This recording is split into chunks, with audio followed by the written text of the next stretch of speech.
Hello बच्चों, welcome back to the physics tree. हम लोग पढ़ रहे थे न्यूटन्स लॉज ऑफ मोशन और उसमें मैंने आपको दो फोर्स पढ़ाए थे, ग्रेविटेशनल फोर्स और नॉर्मल रिएक्शन फोर्स। आज हम लोग नॉर्मल रिएक्शन फोर्स पढ़ेंगे ऑन इंक्लाइन सरफेसेस। टेढ़ी सरफेसेस पर नॉर्मल कैसे लगता है और स्फेरिकल सरफेसेस पर नॉर्मल कैसे लगता है, और उसके बारे में हम लोग आईआईटी जेईई और नीट के पुराने लास्ट ईयर के क्वेश्चन भी सॉल्व करेंगे। ठीक है, तो ये वीडियो बहुत इंपॉर्टेंट है और थोड़ा सा डिफिकल्ट जाएगा, लेकिन ध्यान रखना कि पेशेंस और हार्डवर्क के दम पर आप कोई भी चैप्टर, कोई भी टॉपिक सीख सकते हैं।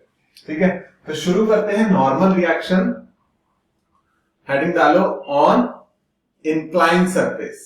अभी तक मैंने इतना बताया कि normal reaction is a contact force which is perpendicular to a surface. कोई भी दो सरफेसेस जब एक दूसरे के कांटेक्ट में आती हैं तो वो एक दूसरे पर नॉर्मल रिएक्शन फोर्स लगा सकती है।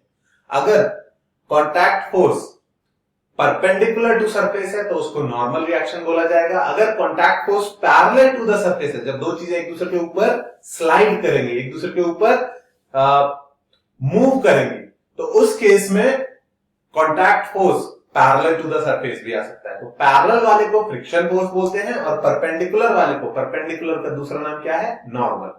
परपेंडिकुलर वाले कांटेक्ट फोर्स को नॉर्मल रिएक्शन बोलते हैं। ये मैंने लास्ट क्लास में आपको समझा दिया था। आज हमको क्या करना है? आज हमको वो केस देखना है जिसमें नॉर्मल इंक्लाइन सरफेस से लग रहा है। तो इंक्लाइन सरफेस पर सबसे सिंपल केस जो है वो ये है कि एक इंक्लाइन प्लेन है जो ग्राउंड से थीटा एंगल बनाता है और वो इंक्लाइन प्लेन परफेक्टली स्मूथ है। अगर एकदम स्मूथ इंक्लाइन प्लेन है और उस पर मैंने एक ब्लॉक रख दिया जिसका मास है m, तो इस ब्लॉक के ऊपर कौन कौन से फोर्स लगेंगे और उनकी वजह से इसका एक्सेलरेशन कैसा होगा, इसका मोशन कैसा होगा। तो ये चीज सीखने के लिए मैंने आपको दो फोर्सेस बताए थे। पहला फोर्स जो हर एक ऑब्जेक्ट पे हमको लगाना है वो कौन सा फोर्स होगा? हम एफबीडी बनाते हैं। पहला फोर्स बच्चों हमेशा कौन सा बनाओगे आप? नीचे की तरफ mg। पहला फोर्स नीचे की तरफ mg। और अगर नीचे की तरफ इस पर mg लग रहा है, आपको क्या लगता है, क्या ये नीचे की तरफ आएगा या आगे की तरफ जाएगा? क्या ये नीचे की तरफ घुस सकता है, इंक्लाइन प्लेन के अंदर घुस जाएगा, या उसके अलोंग स्लाइड होगा? तो आपका कॉमन सेंस आपको बता देगा कि सर मोशन तो इसी तरफ होगा, पैरेलल टू द सरफेस। इसका मतलब नीचे की तरफ फोर्स लग रहा है पर ये अकेला फोर्स नहीं है, there is another force on it. और दूसरा फोर्स कौन सा होगा? ये है सरफेस जहां पर ये कांटेक्ट में आ रहा है।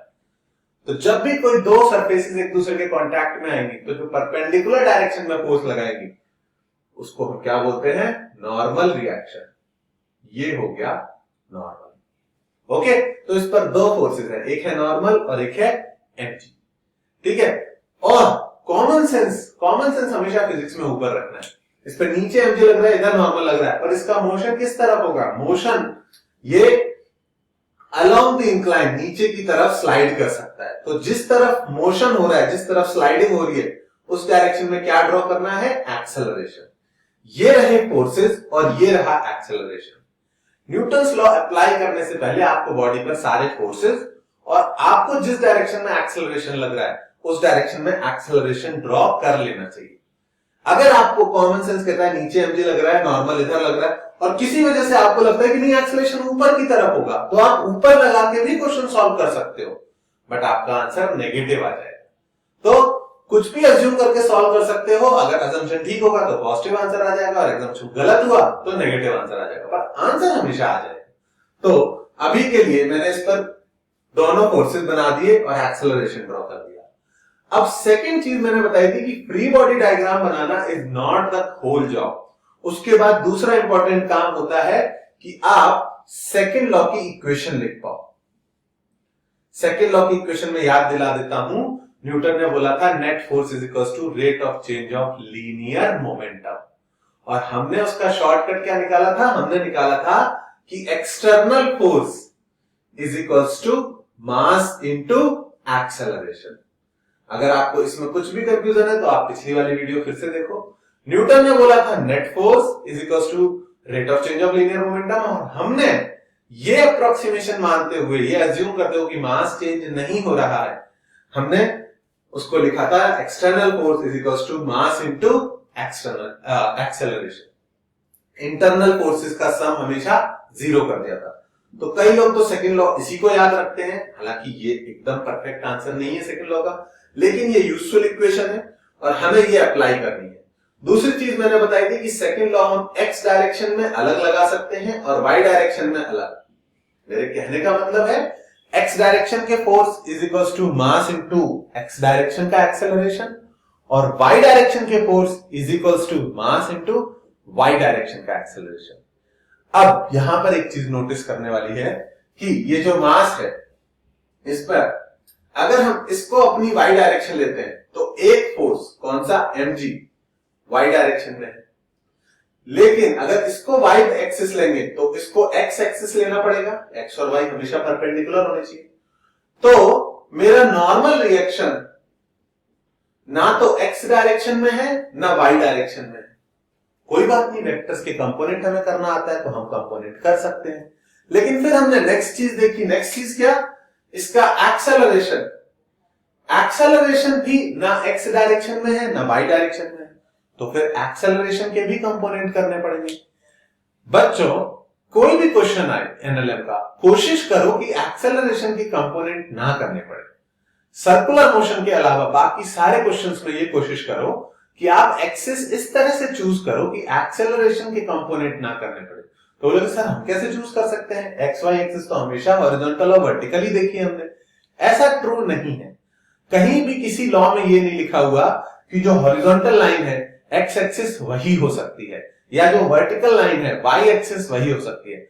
रियल लाइफ में कहीं कोई एक्सिस ड्रॉ नहीं है। आप किसी भी लाइन को एक्स एक्सिस अज्यूम कर सकते हो, आप किसी भी लाइन को एक्स एक्सिस अज्यूम कर सकते हो। तो यहां पर एक्स एक्सिस हम कौन सी चूज कर सकते हैं, जिस डायरेक्शन में हमारा एक्सेलरेशन ऑलरेडी है, यानी इस वाली एक्सिस को क्या चूज कर सकते हैं, इस वाली लाइन को क्या चूज कर सकते हैं, एक्स एक्सिस। तो थोड़ी देर के लिए इसको मैंने एक्स एक्सिस लिख दिया, ओके, और इसके परपेंडिकुलर जो लाइन है इसको क्या अज्यूम कर सकते हैं, वाई एक्सिस। ऐसा करने से हमारी लाइफ, हमारा काम एकदम से इजी हो जाएगा। क्यों इजी हो जाएगा, अब एक्सेलरेशन ऑलरेडी एक्स एक्सिस की डायरेक्शन में है, normal reaction already y axis की डायरेक्शन में है, बचा कौन सा फोर्स, ग्रेविटी। सिर्फ ग्रेविटेशनल फोर्स बचा, तो ग्रेविटी के हम कंपोनेंट्स ब्रेक कर लेंगे। तो पहली चीज तुमने क्या सीखी कि एक्स वाई एक्सिस कोई फिक्स्ड नहीं है, तुम किसी भी लाइन को एक्स एक्सिस ले सकते हो, उसके परपेंडिकुलर वाली लाइन को वाई एक्सिस ले लेना, बस इतनी सी कंडीशन है, ठीक है। तो इस तरह से हम क्वेश्चन को सॉल्व नहीं कर रहे हैं, हमने अपनी एक्स एक्सिस और वाई एक्सिस ऐसे डिफाइन करी है।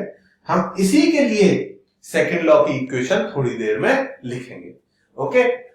एक और चीज, mg नीचे की तरफ है जबकि वाई एक्सिस कुछ एंगल पर है, तो ये एंगल कैलकुलेट करना बहुत अच्छे से सीख लो, क्योंकि ये बहुत बार करना पड़ेगा आपको। थीटा ये है और ये वर्टिकल है, ये ग्राउंड है, तो mg तो वर्टिकल होता है, तो ये एंगल हमेशा 90 डिग्री आएगा।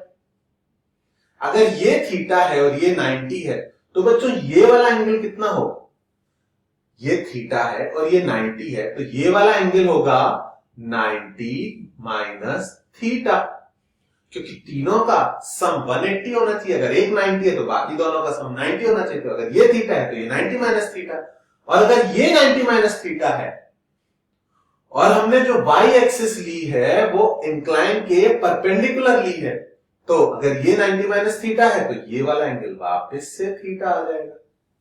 समझ में आई बात। तो अगर ये एंगल थीटा है, इंक्लाइन प्लेन का हॉरिजॉन्टल से एंगल थीटा है, तो नॉर्मल का वर्टिकल से एंगल थीटा आ जाएगा। फिर से बोलूं, अगर इंक्लाइन प्लेन का हॉरिजॉन्टल से एंगल थीटा है तो नॉर्मल का वर्टिकल से एंगल थीटा आ जाएगा। तो खुद से करके देखो, ऐसे रटने की जरूरत नहीं है। ये थीटा, तो ये जो डबल डैश वाला बना है ये 90 माइनस थीटा, और अगर ये 90 माइनस थीटा तो ये वाला वापस से थीटा। अब हमारा काम बहुत आसान है, हमको mg के कंपोनेंट लिखने थे। कौन कौन सी डायरेक्शन में, इस वाली डायरेक्शन में और इस वाली डायरेक्शन। बच्चों जब भी मैं किसी फोर्स के कंपोनेंट में ब्रेक करता हूं तो मैं हमेशा उस फोर्स को एक बॉक्स से मार्क कर देता हूं। ऐसा करने से मुझे याद रहता है कि अब मुझे इस फोर्स के बारे में नहीं सोचना है, इसके दो कंपोनेंट्स के बारे में सोचना है। अगर किसी को कंपोनेंट लेने में प्रॉब्लम हो तो मैं एक बार रिवाइज कराना चाहूंगा। अगर ये एक वेक्टर है ए वेक्टर और इसका मैग्नीट्यूड है 10 और ये एक्स एक्सिस से या किसी भी एक्सिस से थीटा एंगल बनाता है तो this vector is equal to this vector plus that vector. ये ए वेक्टर अपने इन दो कंपोनेंट्स के समेशन के बराबर होगा। ए वेक्टर की जगह आप क्या लिख सकते हो, ए एक्स वेक्टर प्लस ए वाई वेक्टर, और एक्स कंपोनेंट यानी एक्सिस पर जो एडजेसेंट वाला कंपोनेंट थीटा के साथ वाला कंपोनेंट जो है वो हमेशा कितना आएगा, मैग्नीट्यूड इनटू कॉस थीटा, और जो दूर वाला है वो हमेशा कितना आएगा, मैग्नीट्यूड इनटू साइन थीटा। बच्चों ये चीज आपको वेक्टर्स में पढ़ी होगी, आपने नहीं पढ़ी तो आपको वेक्टर्स रिवाइज करना चाहिए। लेकिन एडजेसेंट वाला कंपोनेंट हमेशा कॉस थीटा होता है और दूर वाला कंपोनेंट हमेशा साइन थीटा होता है। ओके, तो mg के एडजेसेंट वाला कंपोनेंट, ये वाला कंपोनेंट कितना आएगा, mg साइन थीटा। वो एडजेसेंट वाला हमेशा कॉस होता है, mg कॉस थीटा, और अवे वाला कंपोनेंट कितना आएगा, mg sine theta. I know कि इस पॉइंट पे तुम्हें लग सकता है कि सर ये काफी कॉम्प्लिकेटेड फिगर बना दी। मैं तुमको बताना चाहूंगा कि एग्जाम में जब भी तुम एफबीडी बनाओ तो शेप मत बनाओ, शेप बनाओगे तो ही कंफ्यूजन होगा। ठीक है, इसको छोटा सा ब्लॉक बनाओ और बनाओ इंक्लाइन की एक्सिस जो तुमने एक्स एक्सिस मानी है और नॉर्मल की एक्सिस जो तुमने वाई एक्सिस मानी है। मतलब सफाई से कैसे करना है एग्जाम में, ये इंक्लाइन की एक्सिस एक्स, ये वाई, इस तरफ क्या है नॉर्मल, इस तरफ क्या है mg cos थीटा, और इस तरफ क्या है mg sin थीटा। अगर इस तरह से फिगर को छोड़ के एक छोटा सा पॉइंट मास बना के बनाओगे ना तो बहुत इजीली तुमको समझ में आएगा। फोर्सेस बना दिए सारे, तीन फोर्सेस दिख रहे हैं, एक्चुअल में दो ही फोर्सेस थे, नॉर्मल और mg के दो कंपोनेंट कर लिए, तो फिर फोर्सेस बना दिए और इसका एक्सेलरेशन ड्रॉ कर दिया। न्यूटन्स लॉ अप्लाई करने से पहले हमेशा फोर्सेस बनाने हैं और एक्सेलरेशन ड्रॉ करना है, और फिर न्यूटन्स लॉ क्या कहता है, एक्स डायरेक्शन का force is equals to mass into x direction का एक्सेलरेशन। तो एक्स डायरेक्शन की क्या इक्वेशन बनेगी, एक्स डायरेक्शन का force mg sin theta is equals to mass into acceleration, और y डायरेक्शन के फोर्सेस एंड और mg cos theta, net force in y direction is equals to mass into acceleration in y direction. तो y direction में ऊपर है normal और नीचे है mg cos थीटा।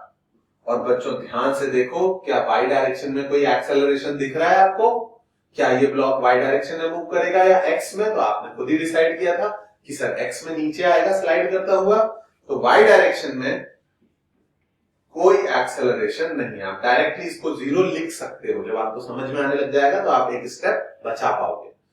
तो दो इक्वेशन और दो ही अननोन थे। पहली इक्वेशन को सॉल्व करोगे, पहली इक्वेशन को सॉल्व करो, अगर फर्स्ट इक्वेशन को आप सॉल्व करोगे तो m से m कट जाएगा, एक्सेलरेशन की वैल्यू आ जाएगी। तो फर्स्ट चीज जो हमने कैलकुलेट कर पाई वो है acceleration is equals to g sin theta. Smooth incline plane पर अगर ब्लॉक को फ्री छोड़ोगे तो उसका एक्सेलरेशन आएगा g sin थीटा, और नॉर्मल की वैल्यू कितनी आएगी, इस इक्वेशन को सॉल्व करते हैं, तो normal is equals to mg cos theta. अगर इंक्लाइन प्लेन पर ब्लॉक रखा है और कोई और एक्सटर्नल फोर्स नहीं है तो नॉर्मल की वैल्यू कितनी आएगी, mg cos थीटा। तो ये एक ऐसा रिजल्ट है जो ऑलमोस्ट बच्चे याद ही कर लेते हैं, पर वो याद आपको बैठ के रटना नहीं है, आपको इतने क्वेश्चंस करने होंगे कि इवेंचुअली ये दोनों रिजल्ट्स याद रहते हैं। स्मूथ इंक्लाइन प्लेन पर एक्सेलरेशन आता है g sin थीटा और नॉर्मल आता है mg cos थीटा। इस पर ज्यादा टाइम नहीं वेस्ट करेंगे क्योंकि ये बहुत ही बेसिक एग्जांपल है, आप इसको फटाफट नोट डाउन करो, फिर मैं एक क्वेश्चन देता हूं उसको सॉल्व करके दिखा। ओके बच्चों, नोट डाउन कर लिया आपने, पॉज करके नोट डाउन कर सकते हो आप, ठीक है। तो अगर समझ में आए तो फटाफट आंसर निकाल के बताओ, ठीक है। मुझसे तेज कर सकते हो आप, ट्राई करना, फटाफट आंसर निकालना। जितनी देर में मैं एक्सप्लेन करूं आपका आंसर आ जाना चाहिए। एक इंक्लाइन है जिसका एंगल है 30 डिग्री और उस पर एक ब्लॉक रखा है जिसका मास है 10 केजी। ओके, अगर इंक्लाइन प्लेन स्मूथ है तो इस ब्लॉक का एक्सेलरेशन कितना होगा? ओरली कैलकुलेट कर सको तो ओरली कैलकुलेट कर देना। और इस ब्लॉक पर लगने वाला नॉर्मल रिएक्शन फोर्स। ओके, फटाफट फटाफट सॉल्व करो, ठीक है, सिर्फ रिवाइज करने के लिए। इस बहाने तुम एक बार वीडियो खुद से बनाओगे, कुछ भी कंफ्यूजन है तो वो क्लियर हो जाना चाहिए। मैं भी बना रहा हूं बिना इधर देखे, खुद से फटाफट सॉल्व करके दिखाओ। 10 केजी ब्लॉक, इस तरफ mg का कंपोनेंट, इस तरफ mg का दूसरा कंपोनेंट और इस तरफ नॉर्मल, ये तरफ एक्सेलरेशन। नीचे की तरफ mg का कितना कंपोनेंट आता है? डे 1 पर मैं एक्सपेक्ट नहीं करता तुम एकदम से याद ही कर लोगे। नीचे की तरफ mg था, ये 30, तो ये 60, तो ये वाला वापस से 30। आई बात समझ में? ये 30 तो ये 60 और ये वाला एंगल वापस से 30। mg का एडजेसेंट वाला कंपोनेंट कितना होगा? एडजेसेंट वाला कंपोनेंट होगा cos 30 और mg का अवे वाला कंपोनेंट कितना होगा? mg sin 30। ओके, याद होने लग गया, ठीक है। तो ये है mg cos 30, ये है mg sin 30 और हमको एक्सेलरेशन और नॉर्मल कैलकुलेट करना है। इस बहाने एक बार आप ये भी देख लोगे कि x डायरेक्शन की इक्वेशन लिखनी होती है और y डायरेक्शन की इक्वेशन लिखनी होती है। x डायरेक्शन में क्या लिखते हैं हम? नेट फोर्स इन x डायरेक्शन, सिर्फ एक ही फोर्स है तो नेट फोर्स हो गया mg sin 30 is equals to mass into acceleration. आप देखोगे कि मास की जरूरत भी नहीं पड़ी, वो कैंसिल आउट हो जाता है और एक्सेलरेशन की वैल्यू आ जाती है a is equals to g sin 30। काफी देर हो गई, अब g sin 30 की वैल्यू याद करने का टाइम आ गया, होती है 1/2। आंसर आया g/2 या 5 मीटर पर सेकेंड स्क्वायर। आई थिंक ये बहुत ही इजी लगा होगा तुम लोगों को कि सर आप तो हमको बहुत बच्चों की तरह पढ़ा रहे हो, लेकिन मेरा काम है कि बेसिक्स कवर करना। वो जरूरी है। n y डायरेक्शन की इक्वेशन सोचो, y डायरेक्शन की इक्वेशन फटाफट। y डायरेक्शन का नेट फोर्स ऊपर नॉर्मल, नीचे mg cos थीटा, इतना सिंपल है। ऊपर का फोर्स माइनस नीचे का फोर्स, ठीक है। n minus mg cos 30 is equal to, क्या y डायरेक्शन में कोई एक्सेलरेशन है? नहीं, तो ये कितना आएगा? 0 के बराबर। वैल्यू आई n is equal to mg cos 30। Time to remember, cos 30 की वैल्यू कितनी होती है बच्चों? √3/2। अगर वैल्यू पुट करने का मन है तो वैल्यू पुट कर सकते हो 100 इंटू √3/2, दैट इज 50√3। तो हमको नॉर्मल की वैल्यू भी मिल गई और हमको एक्सेलरेशन की वैल्यू मिल गई। है ना बहुत आसान? ये वाला केस बहुत आसान है और ये तुम्हें आसान लगना भी चाहिए। फटाफट नोट डाउन करो इसको। अगले केस पे पर चलते हैं, थोड़ा सा चीजों को कॉम्प्लिकेट करना शुरू करते हैं। ओके, तैयार हो? थोड़ा सा कॉम्प्लिकेट करने के लिए थोड़ा थोड़ा करके कॉम्प्लिकेट करते जाएंगे, एंड तक आपको लगेगा कि सर ये क्या कर दिया आपने। हाँ, तो वही तरीका है सीखने का कि टफनेस बहुत धीरे धीरे इंक्रीज की जाए, ठीक है, धीरे धीरे कंटिन्यूअसली इंक्रीज की जाए toughness. That is the easiest way to learn और टू टीच। नेक्स्ट एग्जाम्पल में ये रहा इंक्लाइन और हमने एक हॉरिजॉन्टल फोर्स लगा दिया F। ओके, ठीक है, ये M ब्लॉक था, थीटा डिग्री था, हॉरिजॉन्टल फोर्स लगा दिया F, ठीक है। अब ना तो नॉर्मल mg cos थीटा के बराबर होना जरूरी है और ना एक्सेलरेशन g sin थीटा के बराबर होना जरूरी है। क्यों? क्योंकि एक और फोर्स आ गया। अब क्वेश्चन में दिया है calculate the value of F for which the block remains at. F की कितनी वैल्यू लगाएं कि ब्लॉक मूव ना करे, ना नीचे स्लिप करे ना ऊपर स्लिप करे। तो अगर ब्लॉक परमानेंटली मूव नहीं कर रहा है, परमानेंटली मूव नहीं कर रहा है, रेस्ट पर है, तो क्या बोल सकते हैं कि उसकी वेलोसिटी परमानेंटली 0 है। और परमानेंटली 0 है यानी वेलोसिटी चेंज नहीं हो रही है, तो क्या बोल सकते हैं? एक्सेलरेशन की।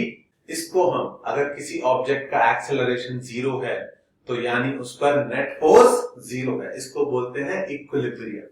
इस क्वेश्चन को लिखने का दूसरा तरीका यह था कि the block remains at rest की जगह मैं बोलता the block remains in equilibrium. ठीक है, तो इक्विलिब्रियम को कॉम्प्लिकेटेड सोचने की जरूरत नहीं है। इक्विलिब्रियम मतलब नेट फोर्स जीरो, बस इतनी सी बात। तो इक्विलिब्रियम पे रखने के लिए कितना फोर्स लगाया जाए, तो मैंने जो आपको सिखाया है कि एफबीडी बनाना है आपको। एफबीडी तो बनाना ही है, लेकिन उससे पहले थोड़ा सिंप्लीफाई रखने के लिए पहले बताओ कौन कौन से फोर्स लग रहे हैं इस पर। कुछ भी एफबीडी दिखे, कोई भी फिगर दिखे, नीचे की तरफ एमजी, नीचे की तरफ एमजी, इस तरफ फोर्स एफ। ठीक है, और ये एक सरफेस से कांटेक्ट में है। वो सरफेस कैसी है, अभी के लिए उस सरफेस को मैं ले रहा हूं स्मूथ, बाद में अपन फ्रिक्शन भी डालेंगे। तो अगर सरफेस स्मूथ है तो कांटेक्ट फोर्स कौन सा वाला लगेगा, परपेंडिकुलर डायरेक्शन वाला। उसको क्या बोलते हैं, तो ये हो गया नॉर्मल, एमजी और एक्सटर्नल फोर्स। तीन फोर्स हैं इसके ऊपर, और इन तीनों के रिजल्ट में क्या ये मूव कर रहा है अपनी जगह से, नहीं, मूव नहीं कर रहा है। तो एक्सेलरेशन इस बार कितना है, ओके, आपके ऊपर चॉइस है। आप इस बार नॉर्मल वाली एक्स वाई एक्सिस में सॉल्व करना चाहोगे तब भी सॉल्व हो जाएगा, और इंक्लाइन के अलोंग एक्स और वाई लेना चाहोगे तब भी सॉल्व हो जाएगा। ठीक है, मैं क्लियर करने के लिए दोनों केसेस से सॉल्व करके दिखाऊंगा। मान लो आपके दिमाग में नहीं आया कि ये वाली एक्स ये वाली वाई लेनी चाहिए, तो आपने नॉर्मल वाली एक्स एक्सिस ले ली और नॉर्मल वाली वाई एक्सिस ले ली। तो बच्चों ध्यान से देखो कौन से फोर्स के कंपोनेंट करने पड़ेंगे। एमजी ऑलरेडी वाई एक्सिस में, एक्सटर्नल फोर्स ऑलरेडी सिर्फ किसके कंपोनेंट करने पड़ेंगे, नॉर्मल रिएक्शन के। किसी भी फोर्स के कंपोनेंट करने के लिए आपको एंगल चाहिए होगा एक्स या वाई एक्सिस से। ये एंगल थीटा है, तो इतनी देर में समझ में आ गई होगी बात, ये वाला एंगल कितना होगा, 90 माइनस थीटा। ठीक है, ये थीटा, ये 90, तो ये 90 माइनस थीटा। अगर ये 90 माइनस थीटा है तो इसका वर्टिकली अपोजिट एंगल ये वाला कितना होगा, ये भी 90 माइनस थीटा होगा। वर्टिकली अपोजिट एंगल सेम होते हैं। अगर ये 90 माइनस थीटा है और नॉर्मल जो है सरफेस के परपेंडिकुलर होता है, ठीक है, एकदम परपेंडिकुलर दिखाई देता है, ये एकदम परपेंडिकुलर बना दो। नॉर्मल अगर सरफेस के परपेंडिकुलर है, ये थीटा, ये 90 माइनस थीटा, ये भी 90 माइनस थीटा, ये वाला एंगल कितना हो गया, ओके। अब आपको नॉर्मल रिएक्शन का वाई एक्सिस के साथ एंगल मिल गया। जैसे ही आपको किसी फोर्स का एक्सिस के साथ कंपोनेंट मिल जाए, आप उसके कंपोनेंट लिख सकते हो। एक्सिस के साथ एंगल मिल जाए तो आप उसके कंपोनेंट लिख सकते हो। नॉर्मल का ऊपर की तरफ कंपोनेंट थीटा के साथ वाला जो होता है वो होता है एडजेसेंट, वो हमेशा कॉस आता है, एन कॉस थीटा। और नॉर्मल का थीटा से दूर वाला जो कंपोनेंट होता है वो होता है साइन थीटा, तो एन साइन थीटा। मैंने क्या बताया कि जब भी मैं किसी फोर्स के कंपोनेंट बनाता हूं तो मैं उसको एक बॉक्स में बंद कर देता हूं। मुझे याद रखना है कि इसको अब काउंट नहीं करना है, इसका काम ये दोनों मिलके करेंगे। इस पर और कौन कौन से फोर्सेस थे बच्चे, इस तरफ आगे की तरफ फोर्स था F, ये वाला फोर्स, और नीचे की तरफ फोर्स था mg। I hope you are as comfortable as I am with this. आपको चारों फोर्सेस बहुत क्लियरली दिखाई देते हैं। अगर दिखाई देते हैं तो कहानी बहुत आसान है। एक्स डायरेक्शन की इक्वेशन लिखनी है और वाई डायरेक्शन की इक्वेशन लिखनी है। एक्स डायरेक्शन की क्या इक्वेशन बनेगी, आगे का फोर्स माइनस पीछे का फोर्स, यानी F minus N sine theta is equals to, क्या एक्स डायरेक्शन में कोई मोशन हो रहा है, नहीं, किसी भी डायरेक्शन में मोशन नहीं हो रहा, is equals to mass into zero acceleration.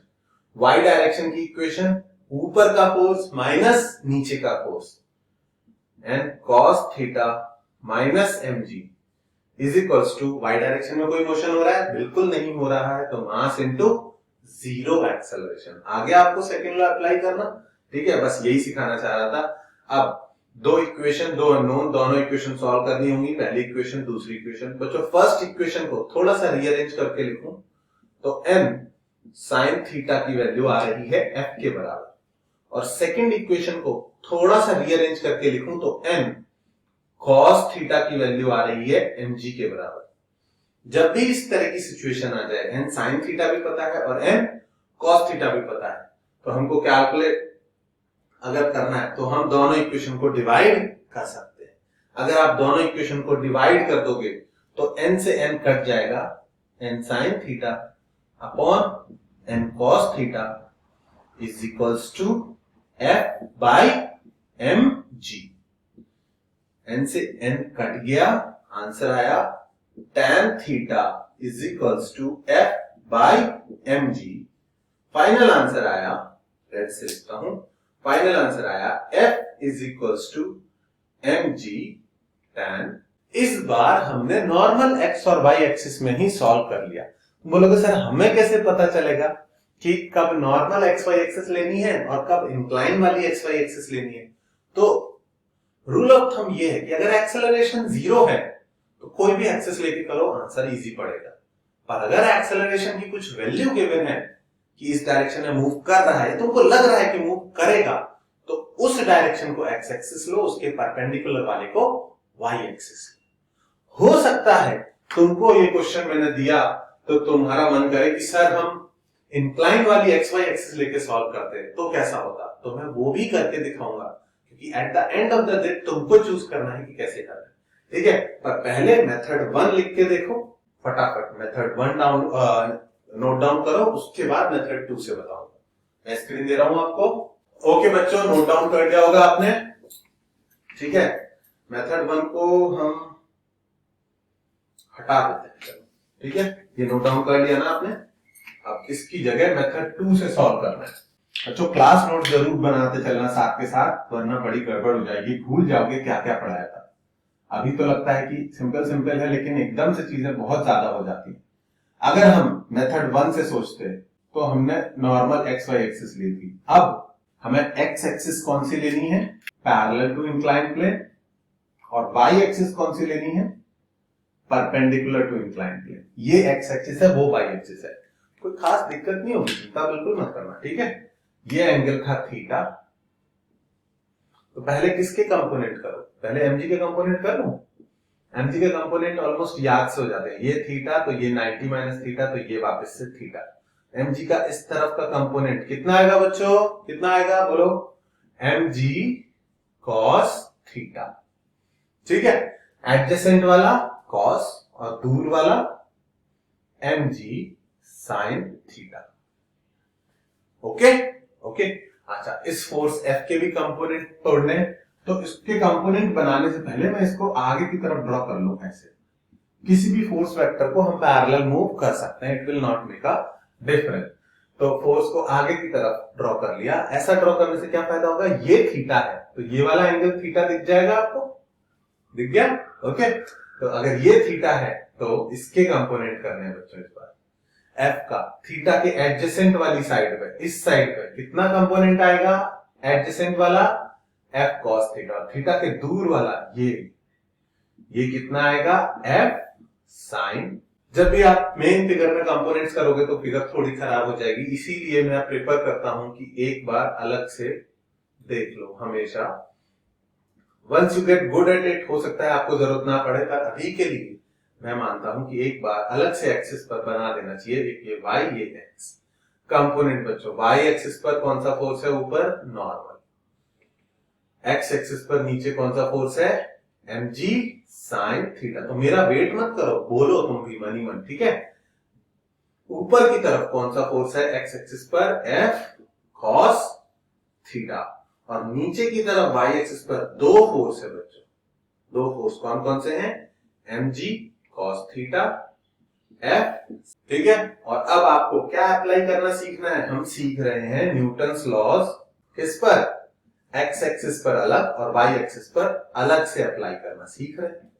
x axis पर बच्चों ध्यान से देखो, ऊपर का फोर्स माइनस नीचे का फोर्स, ठीक है। मोशन तो है नहीं, एक्सेलरेशन तो सब जगह 0 है, तो ऊपर का force F cos theta minus नीचे का फोर्स mg sin थीटा, कितना होना चाहिए, 0 होना चाहिए, 0, ओके।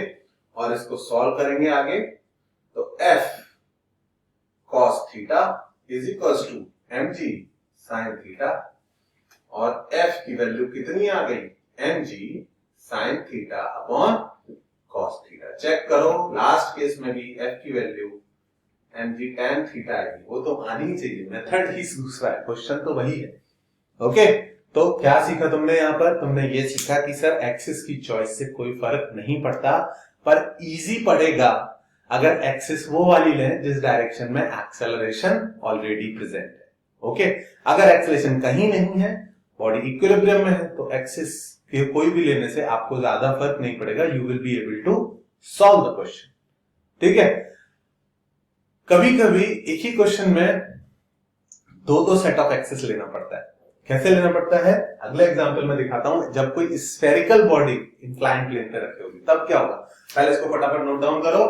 ये था method 2 of the same question, second method of the same question. ठीक है, थर्ड एग्जांपल पे है बच्चों, फटाफट नोट डाउन करो। हमको जेई के पुराने क्वेश्चंस भी करने हैं, नॉर्मल वाले जो भी आए हैं अभी तक। ठीक है, तो फटाफट करते जाओ। ठीक है, हमेशा जरूरी नहीं है ब्लॉक ही आए, कभी कभी स्फेरिकल बॉडीज भी आ जाती हैं। स्फेरिकल बॉडीज के केस में बड़ा ध्यान रखना पड़ता है। सबसे बड़ा चैलेंज होता है एक अच्छा स्फीयर बनाना।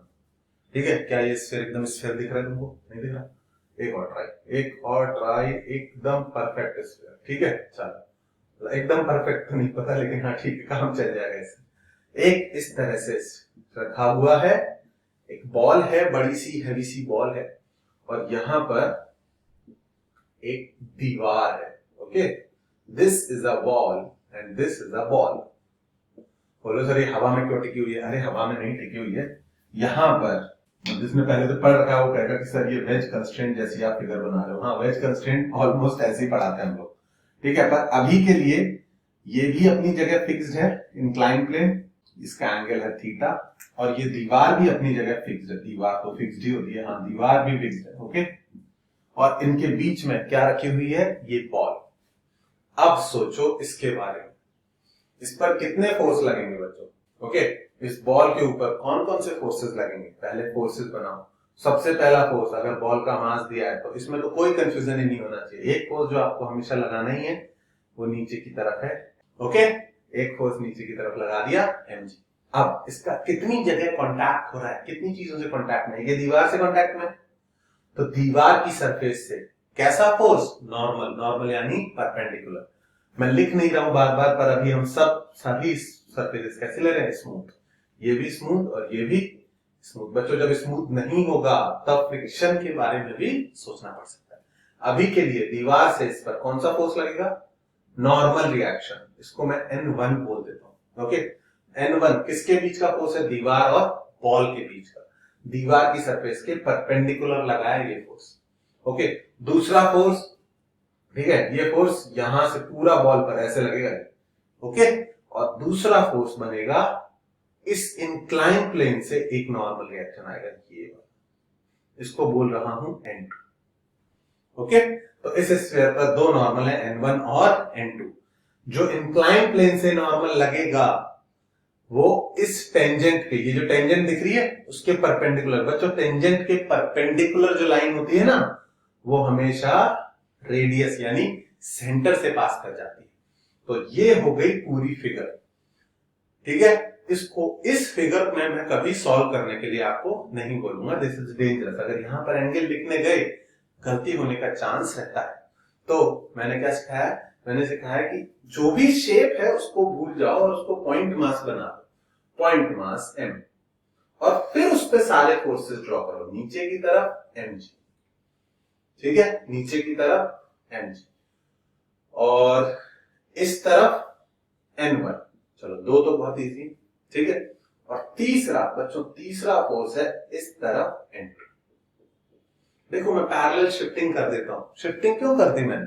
क्योंकि फोर्स को आगे या पीछे अपनी ही लाइन पर पैरेलल मूव करने से कोई फर्क नहीं पड़ता। किसी भी वेक्टर को आप पैरेलल मूव कर सकते हो। आपने सीखा होगा ये वेक्टर्स में रिजल्टेंट निकालने के लिए कोई भी फोर्स को पैरेलल, वेक्टर को पैरेलल मूव करना अलाउड होता है। तो मैंने पैरेलल मूव कर दिए। ऐसा करने से क्या फायदा होगा? मुझे एंगल्स इजीली दिख जाएंगे। देखो डॉटेड लाइन बना देता हूं, कौन सी? इंक्लाइन प्लेन वाली, क्योंकि वही एंगल मुझे चाहिए। अच्छा, डॉटेड लाइन बना देता हूं, तुम भी बना देना। इस तरह से डॉटेड लाइन बना दी, ये हो गया थीटा। ओके, और एक्स एक्सिस या वाई एक्सिस बना दो, क्योंकि मुझे एंगल चाहिए n2 का। तो डॉटेड लाइन बना दी। ये अगर थीटा है तो ये भी थीटा, ये अगर थीटा है तो ये 90 माइनस थीटा, और ये अगर 90 माइनस थीटा है तो ये वापस से थीटा। तो सर जल्दी जल्दी बोल गए जल्दी जल्दी नहीं, आराम से पेशेंटली देखो। अगर ये थीटा है तो ये alternate opposite angle, alternate interior angle. हाँ, ये थीटा है तो ये भी थीटा, और अगर ये थीटा है तो ये वाला, ये पूरा परपेंडिकुलर था ना। कौन परपेंडिकुलर था? जो नॉर्मल था वो सरफेस के परपेंडिकुलर था। तो अगर ये थीटा तो ये 90 माइनस थीटा। मैं लिख नहीं रहा हूं उसको, यहाँ पे 90 माइनस थीटा में लिखने की जरूरत नहीं। मैंने क्या कर रखा है, सिंगल डैश यानी सेम एंगल, और डबल डैश यानी उसका कॉम्प्लीमेंट्री एंगल 90 माइनस वाला। तो ये थीटा तो ये 90 माइनस थीटा, और ये 90 माइनस थीटा तो ये वापस से थीटा। आपको इस नॉर्मल का वर्टिकल के साथ एंगल मिल गया, वर्टिकल के साथ एंगल मिल गया, तो क्या कर सकते हैं हम, इसके कंपोनेंट कर सकते हैं। बाकी दोनों के कंपोनेंट करना जरूरी नहीं है। क्यों जरूरी नहीं है? क्योंकि बाकी दोनों फोर्स ऑलरेडी मेरे एक्स और वाई एक्सिस में, ठीक है। बोलोगे सर फिर से नॉर्मल वाली एक्स वाई एक्सिस यूज करो। मैंने क्या बोला है, अगर इक्विलिब्रियम में है, बॉडी रेस्ट पर है, तो कोई भी एक्सिस यूज कर सकते हो, कोई फर्क नहीं पड़ता, ठीक है। तो रटने का नहीं कि इंक्लाइन दिखा तो यही एक्सिस लेनी है, रटने का नहीं, रटोगे तो फंस जाओगे, ठीक है। तो इस नॉर्मल के बच्चों कंपोनेंट करने की जरूरत है। ये ऑलरेडी एक्स में है, ये ऑलरेडी वाई में है। इस नॉर्मल के दो कंपोनेंट, हमेशा की तरह एडजेसेंट वाला कंपोनेंट कितना होगा, कॉस n2 cos थीटा, और अवे वाला कंपोनेंट कितना होगा, साइन। मिल गए दो कंपोनेंट इसके, cos थीटा और sin थीटा। जब भी आप किसी फोर्स के दोनों कंपोनेंट बना दो, अगर आप अब इस फोर्स को मिटा भी दोगे तो कोई फर्क नहीं पड़ेगा। You can now actually remove it, आप उसको हटा सकते हो पिक्चर से। क्यों हटा सकते हो? क्योंकि वो जो काम कर रहा था, यहां से हटाया हमने n2, याद रखना, वो n2 जो अकेले काम कर रहा था, उसके दोनों कंपोनेंट मिलके वही काम करेंगे।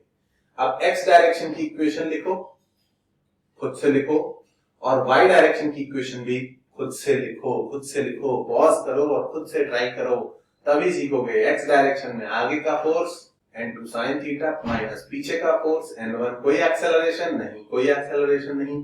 y डायरेक्शन में ऊपर का फोर्स n2 cos थीटा, नीचे का force mg is equals to कोई एक्सेलरेशन नहीं, कोई एक्सेलरेशन, ठीक है। ये हो गई इक्वेशन 1, ये हो गई इक्वेशन 2। पहले इक्वेशन 2 को सॉल्व करेंगे, n2 cos theta is equals to mg। एक स्टेप और गए तो n2 की वैल्यू आ गई बच्चों mg by cos theta, n2 की वैल्यू निकल गई। अब इसको फर्स्ट इक्वेशन में सब्स्टिट्यूट कर दो, तो n2 sin थीटा की वैल्यू फर्स्ट इक्वेशन से कितनी आती है, n1 के बराबर। तो n1 की वैल्यू कितनी आ जाएगी, n2 की जगह पुट कर दो, mg by cos theta into sin theta. तो n1 की वैल्यू आ गई बच्चों mg tan थीटा। हमने फटाफट दोनों नॉर्मल कैलकुलेट कर दिए, ओके। तो अब आपको नॉर्मल रिएक्शन कैलकुलेट करना आता है स्मूथ इंक्लाइंड प्लेन पर, नॉर्मल बॉक्स ऑब्जेक्ट के लिए भी और स्फेरिकल ऑब्जेक्ट के लिए भी। अगर स्फेरिकल के लिए भी करना आता है तो फिर आपको कभी नॉर्मल रिएक्शन के क्वेश्चंस में प्रॉब्लम नहीं होगी, कभी नहीं होगी, ठीक है। अच्छे क्वेश्चंस में नॉर्मल और टेंशन दो फोर्सेस जुड़ के आते हैं, तो वो हम आगे देखेंगे जब टेंशन पढ़ लेंगे। पर हाँ, अभी के लिए इसको फटाफट नोट डाउन करो। ओके बच्चों, नोट डाउन कर लिया होगा आपने, इसको हटा रहा हूं। अब हम पहला जेई का क्वेश्चन करते हैं नॉर्मल रिएक्शन फोर्स पर। जेई पे हालांकि जो क्वेश्चन आते हैं यूजुअली मल्टीपल टॉपिक्स पर बेस्ड होते हैं, तो सिर्फ नॉर्मल रिएक्शन पर क्वेश्चन कम मिलेंगे। यूजुअली क्वेश्चन नॉर्मल, फ्रिक्शन और टेंशन तीनों के कॉम्बिनेशन पर, कई बार अच्छे केसेस में सूडो फोर्स भी लगा हुआ होता है, उसके बेसिस पर होते हैं। बट ठीक है, सिर्फ नॉर्मल पर भी बेस्ड कुछ क्वेश्चन आते हैं। मैं पहला क्वेश्चन दे रहा हूं बच्चों। नॉर्मल रिएक्शन पे अगर कोई क्वेश्चन सबसे ज्यादा रिपीट हुआ है, सबसे ज्यादा बार रिपीट हुआ है, तो वो ये है, एक मूवेबल वेज है। वेज क्या होती है, ट्रायंगुलर वेज, मतलब एक वुडन पीस है ट्रायंगल शेप का, ठीक है। और ये कैसे ग्राउंड पर रखा है, which is perfectly smooth, ground पर रखा है विच इज परफेक्टली स्मूथ। और इस वेज की अपर सरफेस भी स्मूथ है, ये सरफेस भी स्मूथ है, दोनों सरफेसेस स्मूथ है। और इस वेज के ऊपर एक ब्लॉक रख दिया है, एम मास का ब्लॉक रख दिया है। ठीक है। अब अगर आपसे कोई बोले कि परफेक्टली स्मूथ वेज है, उस पर परफेक्टली स्मूथ ब्लॉक रख दिया तो क्या होगा, क्या ये वहीं पर टिका रहेगा या नीचे स्लाइड कर जाएगा? तो आपका ऑब्वियस आंसर होगा कि सर सारी सरफेसेस स्मूथ हैं तो ये नीचे स्लाइड कर जाना चाहिए। सही बात है। अब किसी ने बोला कि हम चाहते हैं कि ये नीचे स्लाइड ना करे, ठीक है, इस ब्लॉक को नीचे स्लाइड नहीं करने देना है, तो तुम्हारा ऑब्वियस रिस्पॉन्स होगा तो ऊपर की तरफ फोर्स लगा दो। ऊपर की तरफ फोर्स लगा दोगे तो नीचे स्लाइड नहीं करेगा। लेकिन कंडीशन ये है कि इसको टच नहीं करना, हम इसको डायरेक्टली टच नहीं कर सकते। We can not touch this. इसको बिना टच किए इसको नीचे स्लाइड करने से रोकना है। तो उसका तरीका यह है कि आप एक बड़ा अमाउंट ऑफ फोर्स इस पर लगा दो। और क्वेश्चन में यूजुअली यही पूछा होता है कि यहां पर मैं कितना बड़ा अमाउंट ऑफ फोर्स लगाऊं कि ये नीचे स्लाइड ना करे। तो कई लोगों को तो ये समझ में ही नहीं आता है कि अगर हम वेज को धक्का देंगे, वेज का मास भी दिया होगा, यूजुअली कैपिटल एम दिया होता है, अगर हम वेज को पुश करेंगे तो ये छोटा ब्लॉक नीचे क्यों नहीं स्लाइड करेगा? हमने इसको तो रोका नहीं स्लाइड करने से। तो उसका एक प्रैक्टिकल रीजन मैं बता सकता हूं, प्रैक्टिकल एग्जांपल बता सकता हूं कि कभी कभी आप कार में जा रहे होते हो और कोई इंसेक्ट या कोई डर्ट पार्टिकल कार की विंडशील्ड पर आ जाता है और थोड़ी देर के लिए जब तक कार एक्सेलरेट हो रही है वो वहीं पर टिका रहता है, ना नीचे स्लाइड करता है ना ऊपर जाता है। और ऐसे में अगर आप और तेजी से एक्सेलरेट कर दो तो वो ऊपर चला जाता है और अगर ब्रेक मार दो तो वो नीचे स्लाइड कर जाता है। तो वो वाली सिचुएशन और ये वाली सिचुएशन सेम है कि अगर मतलब ऐसा होना ना ही हो तो अच्छी बात है, पर कई बार मूवीज में दिखाते हैं कोई टकरा है, कार की विंडशील्ड पर आ गया कोई पर्सन, तो अगर कार रोक दी तो नीचे स्लाइड कर जाएगा और डर के मारे ड्राइवर ने और तेज एक्सेलरेट कर दी तो वो बंदा विंडशील्ड से स्लाइड करता हुआ कार की छत पे जाएगा और पीछे फेंकेगा। तो वो वाली सिचुएशन पॉसिबल है रियल लाइफ में भी और इसमें भी कि अगर यहां पर आप एकदम सही वैल्यू ऑफ फोर्स लगाओ तो ना ये नीचे स्लाइड करेगा और ना ऊपर स्लाइड करेगा, बिल्कुल यहीं पर टिका रह जाएगा, टिका हुआ रह जाएगा। तो ये क्वेश्चन हमको समझना है। क्वेश्चन लिख लो, बहुत ज्यादा रिपीट हो चुका है, अब दोबारा नहीं आएगा जेई में, लेकिन इस पर बेस्ड बहुत से दूसरे क्वेश्चन बनाए जा सकते हैं। ठीक है, तो क्वेश्चन ये है, if all surfaces are smooth, all surfaces are smooth, calculate the value of F for which there will be no slipping between the block and the wedge। wedge और ब्लॉक के बीच बिल्कुल भी स्लाइडिंग ना हो, ऐसी अमाउंट ऑफ फोर्स बताइए। ठीक है, तो क्वेश्चन शुरू करने से पहले ये तो समझना है कि ये नीचे स्लाइड क्यों नहीं हो रहा है, क्योंकि हमने कौन सा केस देखा था? हमने देखा था जब इंक्लाइन प्लेन फिक्स्ड था और स्मूथ था, तो हमने जब उस पर ब्लॉक रखा था तो जो नॉर्मल था वो किसके बराबर था? mg cos theta. और mg sin थीटा ने किधर की तरफ स्लाइड करा दिया था इसको? ये केस हमने देखा था जब इंक्लाइन प्लेन फिक्स था। ठीक है, तब ये हो रहा था, तब नॉर्मल की वैल्यू किसके बराबर थी? mg cos थीटा के बराबर। लेकिन जब आप पीछे से फोर्स लगाओगे और वेज को आगे बढ़ाओगे तो वेज भी जो फोर्स ब्लॉक पर लगाएगी, कौन सा फोर्स लगाती है वो? वेज और ब्लॉक के बीच कौन सा फोर्स है बच्चों? ये रही वेज का इंक्लाइन, वेज और ब्लॉक के बीच है फोर्स नॉर्मल। ये नॉर्मल पहले के कंपैरिजन में और बड़ा हो जाएगा, ये नॉर्मल पहले से बढ़ जाएगा, क्योंकि अगर आप हाथ के ऊपर एक बॉल रखते हो तो जो फोर्स लगेगा वो कम होगा, पर अगर आप हाथ को आगे मूव करते हो तो आपका हाथ बॉल के ऊपर पहले से ज्यादा फोर्स लगाएगा। आप एक प्रैक्टिकल सिचुएशन सोचो, अगर आप कभी बास्केटबॉल खेले हो तो बास्केटबॉल को हाथ पे रखोगे टेढ़े हाथ पर तो वो प्रोबेबली नीचे गिर जाएगी, रोल हो जाएगी। पर अगर आप हाथ आगे मूव करते रहोगे तो जब तक एक्सेलरेट करते रहोगे बॉल हाथ से नीचे नहीं गिरती। तो हो क्या रहा है, जब आप एक्सेलरेट कर रहे हो हाथ को आगे तो normal between your hand and the ball has increase. तो ऐसे ही जब वेज को आगे धक्का लगाया जा रहा है तो वो भी बदले में ब्लॉक को पहले से ज्यादा पुश करेगी। और पहले से ज्यादा मतलब जो नॉर्मल पहले किसके बराबर था, mg के एक कंपोनेंट के बराबर, वो नॉर्मल अब बहुत बड़ा हो जाएगा। कितना बड़ा हो जाए तो काम चल जाएगा, वो इतना बड़ा हो जाए कि ये नीचे ना आ पाए। समझ में आ रही बात? वो नॉर्मल जो पहले mg के एक कंपोनेंट के बराबर था, अब उस नॉर्मल का एक कंपोनेंट पूरे के पूरे mg को ही बैलेंस कर लेगा। समझ में आ रही है बात? तो नॉर्मल बढ़ जाए, इतना बढ़ जाए कि mg को ही वो उसका एक कंपोनेंट बैलेंस करे।